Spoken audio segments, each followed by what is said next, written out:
Hello my dear friends, welcome to this my channel. आज हम बात करेंगे most important all biology chapter class 10th board के लिए। 2026 का बोर्ड एग्ज़ाम जो है, सभी बोर्डों का एग्ज़ाम जो है वो नज़दीक आ चुका है और इसी के वजह से मैं पूरे ऑल टू ऑल जितने भी बायोलॉजी के मोस्ट इम्पोर्टेंट क्वेश्चन है क्लास 10th में, जितने भी चैप्टर हैं बायोलॉजी के, उन सबको एक ही वीडियो में कवर करूँगा। और जितने भी ये जो क्वेश्चन है ये बार-बार रिपीटेड हुए क्वेश्चन है, बार-बार जो है हर एक एग्ज़ामों में आए हुए क्वेश्चन हैं और ये मैं कोशिश करूँगा कि एक क्वेश्चन में से बहुत सारे क्वेश्चन निकाल के आपको दूँ और बहुत सारे क्वेश्चन को आप हल कर सकें, ठीक है? तो प्लीज़ आप ध्यान से पूरे वीडियो को देखिएगा। अगर आप इस पूरे वीडियो को देख लेंगे तो डेफ़िनेटली मैं बताता हूँ कि आपको दोबारा आपको बायोलॉजी पढ़ने की आवश्यकता नहीं पड़ेगी। बस आप इस वीडियो को देखिए और अपने एग्जाम हॉल में चले जाइए और डेफिनेटली आप रॉक करके आएँगे, डेफिनेटली है।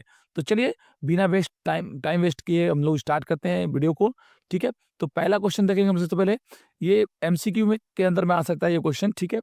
डिफाइन द लाइफ प्रोसेस, तो process that necessary to the maintain your life, ठीक है? ऐसे लिख सकते हैं हम लोग। व्हाट इज़ डिफ्यूजन्स, इसको हम लोग कैसे लिख सकते हैं? तो लिख सकते हैं क्या कि the movement of the particles from this area of the higher contractions to an area lower contractions, higher contraction to the lower contractions, हम डिफ्यूजन्स को इस तरह से कुछ लिख सकते हैं, ठीक है?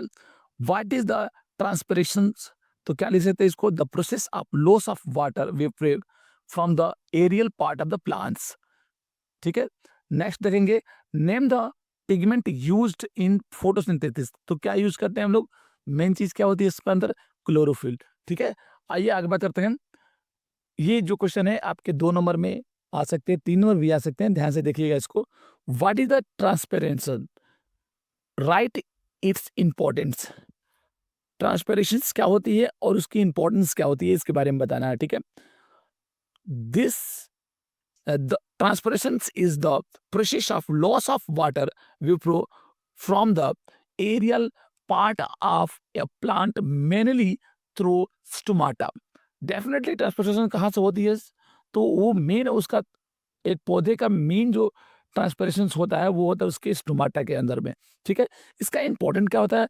It is help in the uptake of water and mineral from soil to the leaves and also help in the cooling in the plant, ठीक है? एक तो ट्रांसपोर्टेशन का मेन काम क्या होता है कि इधर से उधर सब कुछ वाटर हुआ, मिनरल हुआ, सब कुछ को पहुंचाना। और दूसरी चीज होती है इसकी, वो हेल्प करता है किसमें? प्लांट को कूल करने में, ठीक है? अगला क्वेश्चन बोला है, व्हाट इज द रिस्पिरेशंस, क्या होती है रिस्पिरेशंस? Respiration is the process by which the organism break down food to release the energy.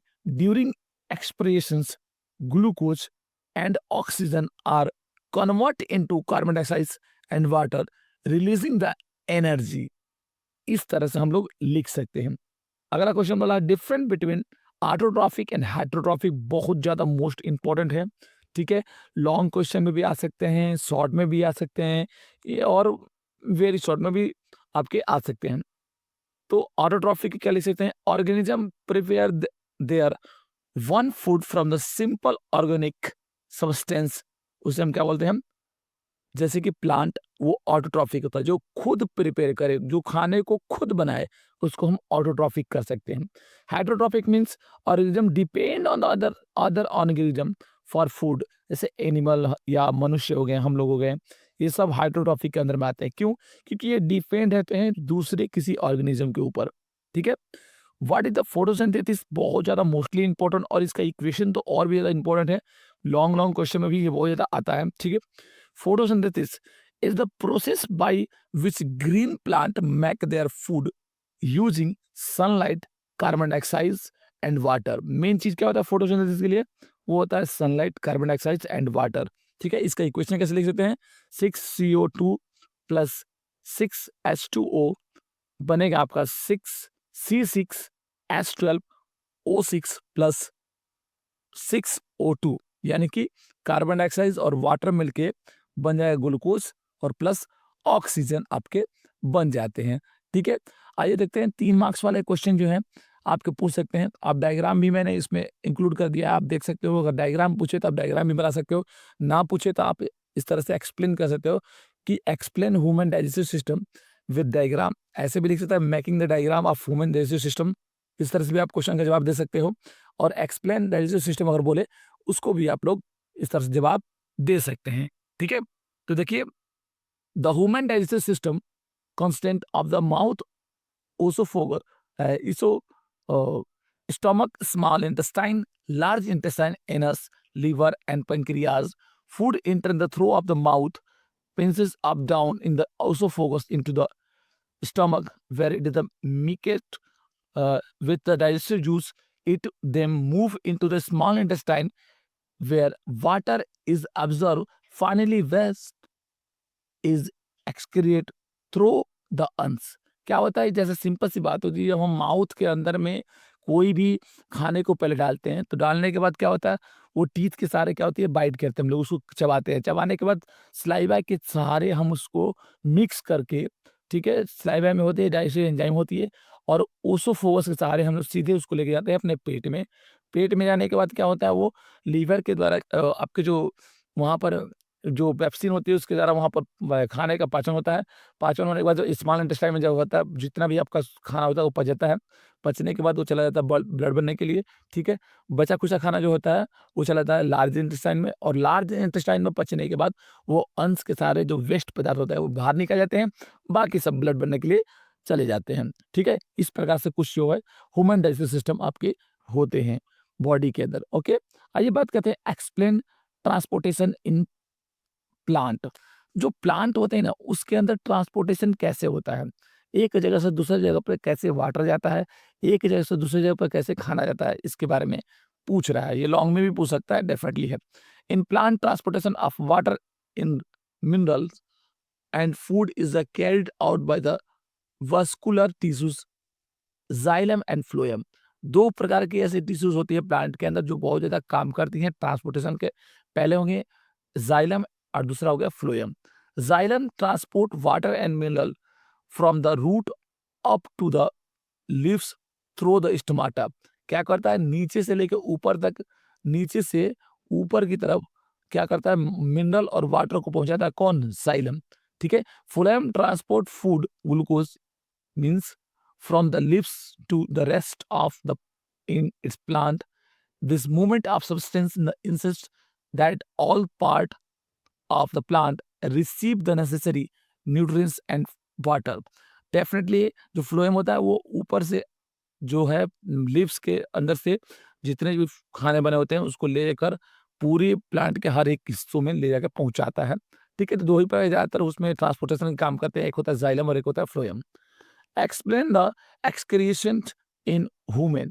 Excretion यानी कि एक्सक्रिएशन कैसे होता है ह्यूमन के अंदर में, जो ह्यूमन बॉडी होते हैं उसके अंदर जो वेस्ट पदार्थ होते हैं बाहर कैसे निकलते हैं, ये पूछ सकता है लॉन्ग में भी शॉर्ट में भी, ठीक है। Excretion in human involves the remove of metabolic wastage from the body, the maintain excretion organism और the kidney which the filter the blood to remove the urine, excrete the salt and maintain water balance. The urine for made in the kidney is transported by the arteries to the urine bladder where it's the stored until it is expelled from the body. Kidney जो होती है वो क्या करती है, main काम करती है क्या कि वो आपके अंदर खून का जो है प्रवाह को खून बनाती है, बनाने के जो वेस्ट पदार्थ होते हैं वो ले जाके आपके यूरिनरी ब्लैडर में डाल देती है, और उसके अंश जो आपके जो है फिर उसके बाद वेस्ट जो पदार्थ होते हैं वो बॉडी के अंदर से बाहर निकल जाते हैं, ठीक है। ओके, चलिए आगे बात करते हैं, देखते हैं explain photosynthesis process with diagram. देखिए डायग्राम के सहारे अगर आप एक्सप्लेन करना पड़े कि फोटोसिंथेसिस क्या होता है तो आप उसको लिख सकते हो, बहुत बहुत मोस्ट इंपॉर्टेंट है। अगर डायग्राम बनाने को बोले तो आप वो भी बना सकते हो, और अगर आपको ओनली फोटोसिंथेसिस बोले तो वो भी लिख सकते हो, ठीक है। 5 नंबर में भी एक आ सकता है, डेफिनेटली है, ठीक है। ये पहले भी ये क्वेश्चन आ चुका है कई बार। Photosynthesis is a process by which green plant make their own food is the presence of the sunlight, carbon dioxide is absorbed by the leaves, and water and mineral are absorbed by the roots. The chlorophyll in the chloroplast captures glucose food, captures the sunlight and use in the energy, convert CO2 and water into the glucose, यानी कि food and oxygen O2. The glucose is used for in range and the oxygen is released into the air. Definitely है कि देखिए क्या हम इसके बारे में पहले ही समझा चुके हैं आपको फोटोसिंथेसिस कैसे होता है। उसकी मेनली चीज़ क्या-क्या चाहिए, सनलाइट चाहिए, कार्बन डाइऑक्साइड चाहिए, ठीक है, क्लोरोफिल चाहिए। उनके सहारे जो है फोटोसिंथेसिस जो प्रक्रिया है वो होती है, ठीक है। Explain the human heart and blood circulations with the diagram. तो आइए बात कर रहे हैं कि जो ह्यूमन हार्ट होती है वो कैसे कैसे जो है वो ब्लड को सर्कुलेट करती है और उसको डायग्राम के सहारे हम समझने की कोशिश करेंगे। The human heart circulating blood in through the deoxygenated blood from the body return to the right atrium with the superior and in, a, inferior vena cava.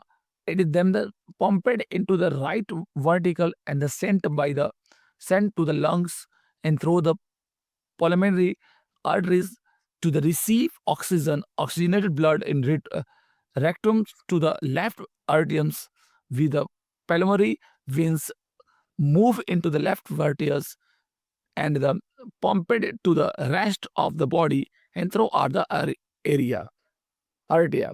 अब सिंपल सी बात है जो है आपके बॉडी के अंदर दो प्रकार की गैसें पाई जाती हैं। एक पाया जाता है आपका कौन सा ऑक्सीजन और दूसरा पाया जाता है कार्बन डाइऑक्साइड, ठीक है।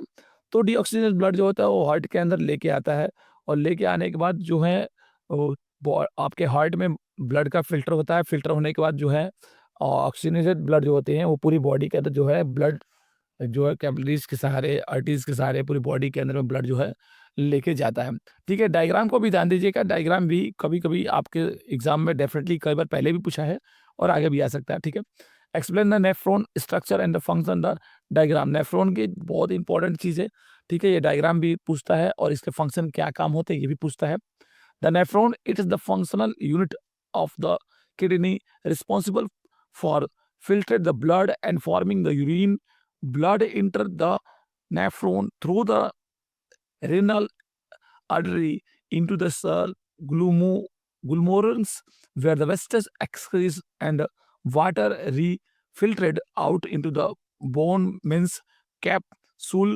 The filtrate then passes through the proximal tubules, lobe of the hanging the distal tubules where the initial substance arteries the turbinates और द बैड्स, ठीक है। तो ये जो है नेफ्रॉन के कुछ फंक्शन हो गए हैं कि नेफ्रॉन कैसे काम करते हैं, ठीक है। अगला क्वेश्चन देखते हैं ध्यान से। ये 1 मार्क वाले क्वेश्चन होते हैं, 2 मार्क्स भी क्वेश्चन आ सकते हैं। डेफिनेटली नहीं क्यों जरूरी नहीं है कि 1 मार्क्स से ही क्वेश्चन आएंगे, 2 मार्क्स के भी क्वेश्चन आपको आ सकते हैं, ठीक है। कई सारे ऐसे बोर्ड थे, पंजाब बोर्ड वगैरह हो गए या दूसरे भी सीबीएसई बोर्ड वगैरह हो गए हैं। 1 मार्क्स के भी क्वेश्चन कई जगह कई सारे बोर्ड में पूछा जाता है, उसमें भी आ सकता है। डिफाइन द रिप्रोडक्शंस, तो क्या लिख सकते हैं? The reproduction is the biological process by which the living organism produced new individual of the one the kinds, new individual of the one the kinds. Reproduction basically क्या होता है? New individual one the kinds, ठीक है। What is DNA? DNA simple सी बात है, डीऑक्सराइब nucleic acid होता है।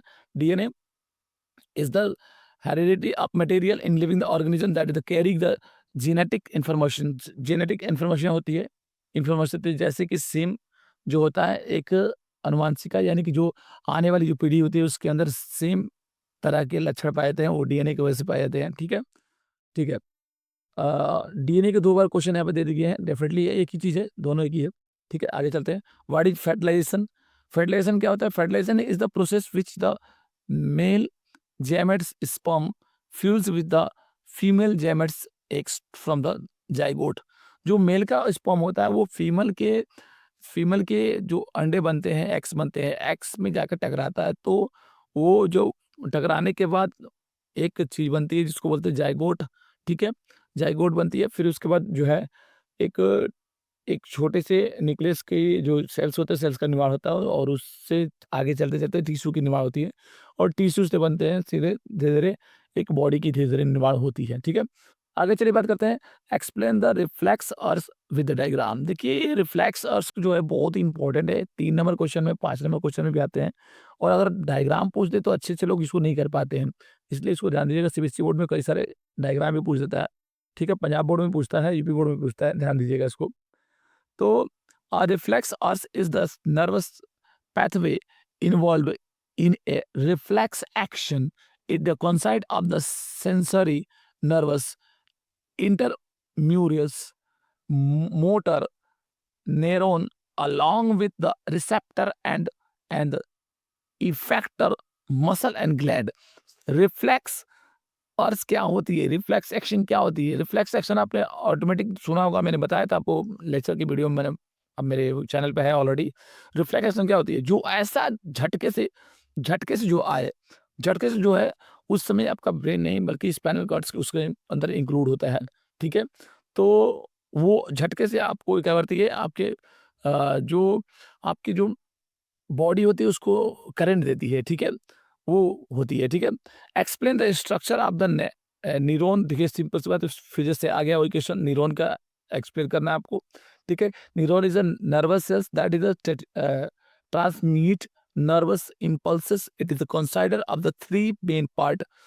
3 मेन पार्ट होते हैं न्यूरॉन के, एक होता है सेल बॉडी, डेंड्राइट्स और एक होता है एक्सॉन, ठीक है? Right the function of the brain, बहुत ज़्यादा most important question, function of the brain क्या होता है, ठीक है? The brain control and coordinator variations function of the body, पूरे बॉडी के जो कंट्रोल और कोऑर्डिनेशन है उसको क्या करता है, ये मेंटेन करता है। The main function of the brain क्या क्या होते हैं function? Through memory, senses, voluntary actions होती हैं, इजी टू मेमोरी या इंटीग्रेट टू द बॉडी और रिफ्लेक्स एक्शन, ये सारे क्या करते हैं, ये ब्रेन का ही काम होता है। आप क्या बोलोगे, क्या कहोगे, क्या फीलिंग होगी, सब कुछ समझने और उसको रिप्लाई करने का भी सारा काम किसका होता है? ब्रेन का काम होता है, ठीक है? हाँ, चलिए आगे बात करते हैं, देखते हैं। Explain the human nervous systems. देखिए बहुत ही इंपॉर्टेंट क्वेश्चन है, नर्वस सिस्टम का कई बार डायग्राम भी बनाने को देता है, ठीक है? The the human nervous system is the complex network of the nervous and cells that carry the message between the brain, spinal cord, and other part of the body. It is divided into the 2 main parts. 2 main parts में nervous system को divide किया गया। पहले central nervous system यानी CNS and spinal cord, एक हो गया आपका स्पाइनल कॉर्ड प्रोसेस हो गया। और कौन सा of the brain in process of the information, simple सी बात है, जो इंफॉर्मेशन का काम करता है वो कौन करता है? वो आपका जो है नर्वस सिस्टम ही को होता है, जो वही ले जाके ब्रेन को पहुंचाता है कि भाई देखो यहाँ चोट लग रही है, यहाँ फीलिंग है, या कुछ भी चीज़ों को मैसेज सेंड करने का काम करता है, ठीक है? और एक और लाइन लिख सकते हैं इसके अंदर, प्रिफ्रेनल ऑफ नर्वस सिस्टम यानी पीएनएस एक होता है और एक होता है सीएनएस, दो चीज़ होती हैं, ठीक है? तो कौन side of the nervous system control the CNS to the rest of the body. तो ये दोनों पार्ट जो हैं ह्यूमन नर्वस सिस्टम को होते हैं, इसको भी आप याद रखिएगा, बहुत ज़्यादा इंपॉर्टेंट है, कई बार एग्जाम में आ चुका है, ठीक है? Explain the plant hormones and their function. Plant hormones क्या क्या होते हैं, फंक्शन क्या क्या होते हैं उसके? Plant hormones are the chemical substance that the regulate and the development into the plant, the mean plant hormones that the functional are। देखिए सिंपल सी बात है, सब आप जानते हैं कि मेन चीज़ क्या होता है एक बॉडी को विकसित करने में, एक चाहे वो प्लांट हो या एनिमल हो या ह्यूमन बॉडी हो, सबसे बड़ा हाथ होता है वो होता है हार्मोन्स का, ठीक है? तो वैसे ही प्लांट के अंदर भी हार्मोन्स होते हैं जो कि प्लांट को बहुत ज़्यादा इंपॉर्टेंट रोल प्ले करते हैं एक विकसित करने में, बड़ा करने में। पहला होता है auxin, promote stem elongations, root growth and the phototropism, ठीक है? ये काम करता है शुरुआती में। दूसरा हो गया gibberellins, stimulus stem and left growth and cyst germinations, ये काम करता है। गैब्रिलियंस का काम क्या होता है? Promote the cells dividend and the delay of grains of leaves, ये काम करता है। साइटोकिनिन होता है एक जो प्लांट का हार्मोन्स है, इसका काम क्या होता है? Inhibit the growth of cases of stomatal and closure during the drought, ठीक है। उसके बाद जो फल होते हैं, फल किसके होते हैं? एब्सिसिक एसिड होती है। Promote the fruits repairing and left up this abscissions, जो फ्रूट्स होते हैं ना उसको प्रमोट करने में ये काम आते हैं। तो ये कुछ जो है आपके प्लांट के हार्मोन से जो बहुत ज़्यादा इंपॉर्टेंट होते हैं। कई बार how many parts of the plant hormones भी पूछ देता है, ठीक है, उसको भी ध्यान दीजिएगा आप लोग। ओके, चलिए आप देखते हैं आगे। और एक बात याद रखिएगा कि जो भी ये क्वेश्चन है ये बहुत ज़्यादा इंपॉर्टेंट है और ये बार-बार पीछे जो है आ चुके हैं क्वेश्चन, ठीक है। तो आगे देखिए, अब बात करते हैं हम लोग कोई एक्सप्लेन द बाइनरी फ्यूजन्स के बारे में। बाइनरी फ्यूजन्स क्या होती है? बहुत ज़्यादा इंपॉर्टेंट क्वेश्चन है ये, ठीक है। Binary fusions is an asexual reproduction process in the which the single called organism divide into the two different daughter cells। एक होता है पेरेंट सेल्स और एक होता है डीएनए रिप्लेक्शंस, ठीक है। ये दो बाइनरी फ्यूजन्स क्या होते हैं? असेक्सुअल रिप्रोडक्शन के अंडर में आती है। पता ही है आपको, दो प्रकार के रिप्रोडक्शन होते हैं, एक होता है सेक्सुअल और एक होता है असेक्सुअल, ठीक है। तो असेक्सुअल के अंदर में बाइनरी फ्यूजन्स आती है। एक्सप्लेन द असेक्सुअल रिप्रोडक्शंस क्या होती है? देखिए अभी आई गया question. Asexual reproduction is a type of the reproductions that involves only one parents in produce the offspring that are the genetically indicately to the parents। इसमें एक पेरेंट्स इन्वॉल्व होता है जो कि बच्चे को पैदा करने के अंदर में, ठीक है। एक ही पेरेंट्स ओनली होता है इसके अंदर। एक्सप्लेन द वेजिटेटिव प्रोग्रेशन क्या होते हैं? देखिए vegetative progression, vegetative progression is a types of asexual reproduction in the plant where new plant grow from the vegetative parts of the parents। जैसे उसके अंदर क्या कहते थे? बडिंग आता है, बाइनरी फ्यूजन आता है, अमीबा आता है, स्पोर फॉर्मेशन आता है और लिफ्ट कटिंग आती है। ये सारे विधि से जो होते हैं वो असेक्सुअल रिप्रोडक्शन के सारे विधि हैं जिससे एक नए पौधे का निर्माण कर सकते हैं। चलिए आगे बात करते हैं। Explain the male reproductive system with diagram. बहुत ज़्यादा इंपॉर्टेंट आता है, बार-बार ध्यान से देख लीजिए। The male reproductive system the कॉन्साइड of the tested which the produced sperm and was different that the carry sperm and other gland such as the seminal vessels and the prostate gland are produce the seminal fluid, ठीक है। ये होती है और structure में देख लीजिए, penis होता है, अल्थरा होता है, वास डिफरेंट होता है, पोस्टेट ग्लैंड होता है और सीमनल वेसल्स होता है, टेस्टी होता है। ये आपको ध्यान देने हैं फिगर बनाते समय। Explain the female reproductive system with diagram. Diagram को ध्यान देखना है और क्या होता है वो भी बताना है। The female reproductive system the कॉन्साइट of the ovaries which the produced eggs, the fallopian tubes that carry egg to the uterus and the uterus where the fetus development। क्या करती है? जो आपके फिलिपियन ट्यूब्स होती है उसके अंदर से जो एग प्रोड्यूस होता है, प्रोड्यूस होने के बाद क्या करता है? वही एग्स जो है आगे चल के फटता है, जिससे जो है महामारी के भी जो आते हैं उसी की वजह से आते हैं, ठीक है। और उसी समय जो है रिप्रोडक्शन के भी वो काम में आता है, ठीक है। Explain the sexual reproduction in the human. अगर ह्यूमन की बात करें कि कैसे सेक्सुअल रिप्रोडक्शन होती है, आपको क्वेश्चन घुमा के भी दे सकता है ऐसे, ठीक है। तो लिख सकते हैं sexual reproduction in human involves the fusions of the sperm from the male and eggs from the female. Male का स्पर्म और फीमेल का एग्स फ्रॉम द जाइगोट, और मेल के क्या बनता है? Zygote which is the development to the embryos, और क्या बनता है? एम्ब्रोस के आता है। पहले एग्स एग्स देखिए फर्टिलाइज होगा, फर्टिलाइज होने के बाद जाइगोट बनेगा, जाइगोट बनकर एम्ब्रो डेवलपमेंट होगी और उसके बाद जो है धीरे धीरे करके टिश्यू का निर्माण होता है, ठीक है। एक लाइन और देख सकते हैं। Sexual reproduction in human involve the fusions of the sperm from the male and female from the female for the zygote in the different. Simple बात है, एक ही सेम ही है, सेम ही आप दोनों में से एक लिख सकते हो और ये जो है ये प्रोसेस बता सकते हैं आप उसमें। चलिए आगे देखिए। देखिए ध्यान दीजिएगा, मैंने कुछ आपको इम्पोर्टेंट जो है मोस्ट इम्पोर्टेंट 5 मार्क्स वाले जो क्वेश्चन हैं जो गारंटीड होते हैं, ये जो फिगर होते हैं, जो टॉपिक होती हैं, अगर आप कहोगे तो मैं इस पर वीडियो बना दूंगा। आप कमेंट अधिक से अधिक आपने किया तो मैं इन सारे पर वीडियो बना दूंगा। एक एक टॉपिक एक बार आप इसको रट लीजिएगा। फोटोसिंथेसिस क्या होता है, ह्यूमन हार्ट्स क्या होते हैं, नेफ्रॉन क्या होते हैं, नर्वस सिस्टम क्या होते हैं, मेल रिप्रोडक्टिव सिस्टम क्या होते हैं, फीमेल रिप्रोडक्टिव सिस्टम क्या होता है, अब मोनोहाइड्रेट क्रॉस क्या होते हैं और इकोसिस्टम क्या होता है, ये सारे जो है, वैसे तो मैंने इस पे कवर कर दिया, आप इसको करो या ना करो कोई बात नहीं है, कोई दिक्कत नहीं है, आप छोड़ भी देना, इसी को देख लोगे तो काफ़ी है, मैंने सारे कुछ कवर कर दिए इसके अंदर में, ठीक है। अब चलो बात करते हैं आगे, और एक और क्वेश्चन आ गया आपका, explain the dominant and the recessive of traits क्या होती हैं, कई बार आपको देखने में ये पूछा जाता है। Dominant traits are the expressed when it at the least one that dominates up able is parents experiencing of receiving trait of receive that trait is expression only in the two of the receive areas are the parents bring the masket by this the dominated of the traits, ऐसे लिख सकते हैं हम लोग, ठीक है। दो तरह होता है, एक होता है डोमिनेट ऑफ द ट्रेड्स और होता है रिसीव ऑफ द ट्रेड्स, ठीक है। आगे ये बहुत ज़्यादा इंपॉर्टेंट क्वेश्चन है, एक्सप्लेन द मेंडल एक्सपेरिमेंट, कई बार ये पंजाब बोर्ड में या आपके सीबीएसई बोर्ड में आया है।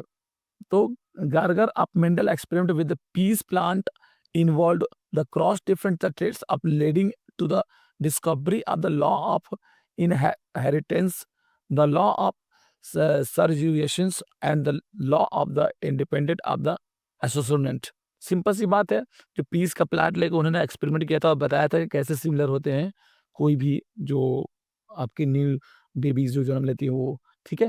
Explain the monohybrid cross cross with the diagram in the monohydrated cross of the single traits in the study of the crossing the two organism that is the both of this heterogynous of the specific of trait in the fertilization of cross to this produce of the F2 generation to the sowing in the 3:1 ratio dominant of the receiver traits। ये traits जो हैं बहुत ज़्यादा आते हैं कई कई कि कैपिटल टी कहाँ लगती है, स्मॉल टी कहाँ लगती है, शॉर्ट के अंदर स्मॉल टी रहती है और लॉन्ग के अंदर कैपिटल टी लेती है, जो हाइट के अंदर डिफरेंशिएशन होती है, ठीक है। Explain the evolution theory, evolution theory क्या होती है, ये भी इंपॉर्टेंट है। Evolution theory by this Clark of the draw postulate of that is the species of involved at the time and through the process of the natural sections of the organism with this advantage the traits the service of the reputation passing through the traits to the next generation। Definitely यही जो generation होती है आगे आने वाले बार बार generation में आती रहती है, ठीक है। Explain the evolution of theory, अब एवोल्यूशन ऑफ थ्योरी क्या होती है ये मैंने आपको तो बता ही दिया है, ठीक है। आप चाहो तो एक बार और इसको देख सकते हो, सेम ही है, एक ही बात है, ठीक है। आप इसको भी आप चाहो तो नोट डाउन कर सकते हो, क्वेश्चन आने वाले जो होते हैं। एक्सप्लेन द इकोसिस्टम क्या होती है, देखिए, and the ecosystem in the community of the living organism in inter interacting with each other and with the physical and chemical environment. Simple सी बात है कि इकोसिस्टम क्या होती है, जो आसपास की जो भी चीज़ें हैं वो दिखाई दे रही है, ये सारे इकोसिस्टम के अंदर में आती है। जैसे बायोटिक कंपाउंड होते हैं कौन कौन, plant, animal, plant, decomposer of dead matter, यही सब इकोसिस्टम के अंदर में आते हैं। इसमें मैंने आपको डायग्राम बना दिया, आप देख लो, नीचे से लेकर ऊपर तक इकोसिस्टम के अंदर में ये सब चीज़ें आती हैं, ठीक है। Explain the food chain with example, ये बहुत ज़्यादा इंपॉर्टेंट आता है। A food chain so the energy flow through in the linear sequence of the organism, for the example grass, grasshopper, frog, snake, hawk, ये सारे जो हैं एक दूसरे पे डिपेंड है, फूड चेन के अंदर में आते हैं। और जब एक ही चीज, अब वेब चेन क्या होती है, अब वेब चेन देखिए, वेब चेन क्या होता है, वेब चेन में फूड चेन में दोनों में अंतर है, ठीक है। अब बताता हूं आपको वेब चेन क्या होता है।